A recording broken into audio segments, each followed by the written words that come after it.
más este año en todo el mundo. Pero ¿qué tanto más se puede recuperar? Isabela Cota, corresponsal de Bloomberg, investigó el tema. Buenas tardes, Isabela.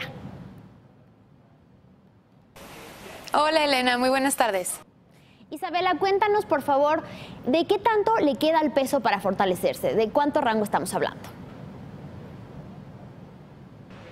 Bueno, todo empezó en realidad con las revisiones que hicieron varios de los bancos en Wall Street a su pronóstico del peso mexicano. Desde los últimos 3 meses, el peso es la moneda latinoamericana que ha visto más revisiones a la alza en sus pronósticos. Incluso uno de los bancos, Morgan Stanley, cambió su pronóstico para que la moneda termine el año en 17.50. Esto nos puede dar una idea de cuánto estamos esperando que se aprecie. Hoy el peso está cotizando en cerca de el dólar está cotizando en cerca de 18 pesos por dólar.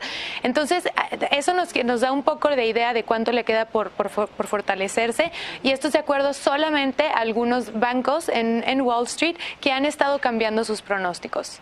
¿Y con base a qué se hacen estas estimaciones, Isabela?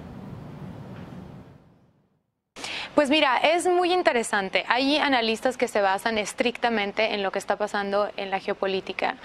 Tiene que ver mucho con casi un juego de adivinar qué tan malo o qué tan bueno va a ser el renegociar el Tratado de Libre Comercio de Norteamérica. Sin embargo, hay una métrica muy importante que muchos analistas siempre tienen en mente, que es el tipo de cambio real efectivo. Es una manera de medir la moneda en contra de sus pares en el mundo, que incluye también la inflación y qué tan competitiva es en términos económicos, en términos de exportaciones, por ejemplo. Cuando tomamos en cuenta el promedio de los últimos 5 años de este tipo de cambio en específico, vemos que todavía el nivel actual está muy por debajo del promedio de los últimos 5 años. Entonces, para alcanzar este equilibrio, esto implicaría que la moneda se aprecie cerca de los 17 pesos por dólar, y esto es lo que estamos viendo para basarnos en decir que es posible que al peso mexicano todavía le quede campo para fortalecerse. ¿Y necesariamente es este el consenso de Wall Street y los grandes bancos? En realidad, este no es el consenso de Wall Street y los grandes bancos. Lo que hemos visto es que muchísimos bancos de Wall Street han estado cambiando su revisión, han estado revisando su estimación a la alza. Sin embargo, en el universo de los economistas entrevistados y consultados por Bloomberg, todavía se ve que la media apunta a un debilitamiento de la moneda. Se ven niveles de cerca de 18.50 o un poquito más hacia 19 hacia finales de año. Esto está constantemente cambiando cuando los bancos están mandando sus revisiones, sus estimaciones nuevas, cuando las revisan. Sin embargo, esto es lo que estamos viendo de la mayoría de los economistas que consulta Bloomberg. Finalmente, ¿qué elementos internos o externos influyeron para que el peso llegara hasta donde está hoy, Isabela?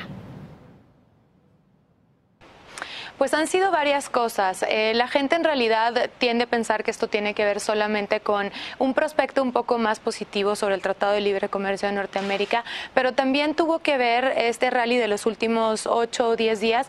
Empezó con los resultados de las elecciones en el Estado de México y en otros estados, porque había un riesgo de que no hubiera continuidad en el gobierno federal que se percibía por parte de los mercados. Entonces, en ese momento la moneda empezó a ganar. En los últimos días, a excepción de hoy, ha habido un sentimiento muy positivo también en torno a los mercados emergentes en general, y el peso también se ha beneficiado de ese sentimiento. Entonces yo diría que han sido por lo menos estos 3 factores: el pronóstico positivo para el Tratado de Libre Comercio, las elecciones que hubo hace un par de semanas en México, y ahora un sentimiento que hemos visto un poco más positivo hacia los mercados emergentes en general. Bien, muchas gracias, Isabela Cota, corresponsal de Bloomberg News en México. Muy buena tarde.